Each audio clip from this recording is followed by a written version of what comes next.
Vamos a presentar a nuestro invitado, nos acompaña el señor Luis Bruischent, periodista, está allí con nosotros al frente de Página 12, que en el día de hoy despliega una información muy detallada sobre el tema, Luis, así que te vamos a aprovechar. Bienvenido.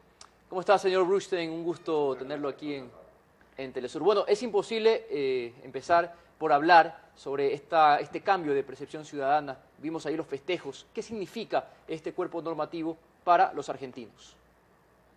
Bueno, al principio, además del hecho concreto que implica que la Corte, la justicia, después de muchos años, de 4 años, confirmara la aplicación de esta ley, simbólicamente lo que deja como saldo para la ciudadanía es que en democracia se puede confrontar con las grandes corporaciones.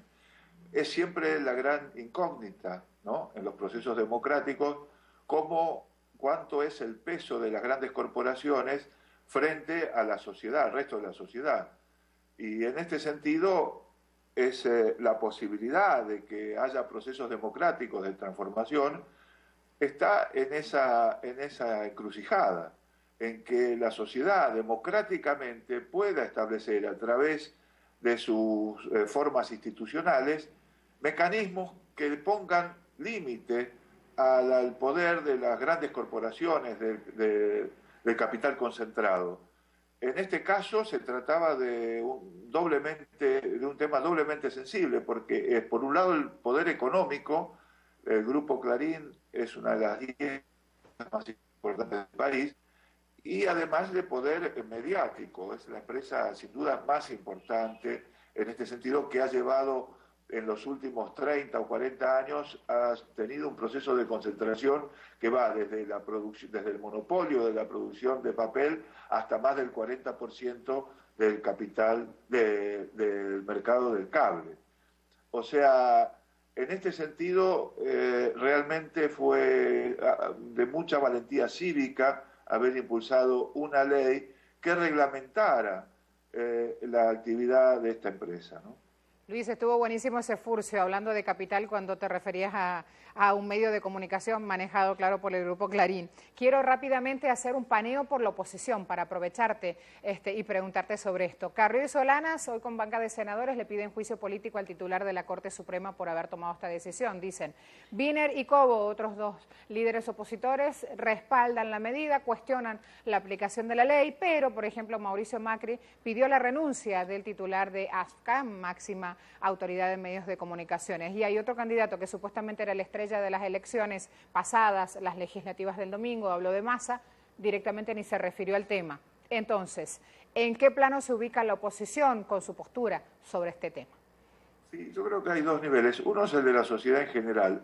Realmente esta discusión fue muy horizontal, muy abarcadora, se dio de forma muy democrática y la misma empresa hizo que se prolongara durante tanto tiempo.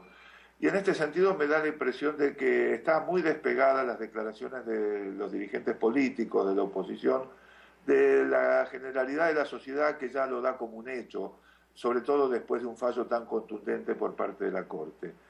En la oposición también hay 2 niveles. Están, como vos decías recién, aquellos que están de acuerdo con el texto de la ley, pero tienen dudas sobre el contexto, es decir, tienen dudas de cómo se va a aplicar. Y bueno, este es un debate lógico, a mí me parece normal que se lo plantee de esta manera, y tiene que la oposición mantener un control sobre cómo se va a aplicar de aquí adelante la ley y expresar los reparos que tenga de aquí en adelante en ese sentido. Me parece que esa es una discusión lógica que está dentro de lo aceptado. En cuanto a Elisa Carrió y el propio Pino Solanas, un hombre que cambió de posición en casi 180 grados, un hombre que aprobó, que votó a favor de esta ley y que hizo campaña con grupos del centro y centro derecha y que se desdijo de todo lo que había dicho antes. Y en este sentido, las críticas que se le hacen son sobre todo Elisa Carrió, porque fue una entrevista conjunta la que se les hizo a los 2. Pino Solanas lo único que hacía era asentir a lo que decía Elisa Carrió, Y lo que hizo Elisa Carrió es una política de golpe bajo, una política de difamación. Empezó a decir que iba a presentar denuncias por corrupción contra el presidente de la Corte. Elisa Carrió se caracteriza por ese tipo de políticas, ¿no? Es un denuncismo que después en la justicia nunca tienen pruebas, nunca hay pruebas, en la justicia es imposible seguir adelante. Entonces son denuncias que tienen un efecto puramente mediático, sin tener ningún correlato y sin llegar a hacer una discusión de fondo de un tema tan importante como este. La posición de Carrió en ese sentido es lamentable, es puro efectismo. Y en ese sentido creo que la de Pino Solana, lamentablemente un hombre que tenía otras posiciones en otra época, también coinciden con las de Elisa Carrió, ¿no? Muchas gracias, Luis, por estas informaciones hasta ahora. Luis Brusten nos acompañaba desde el análisis. Él está en Buenos Aires.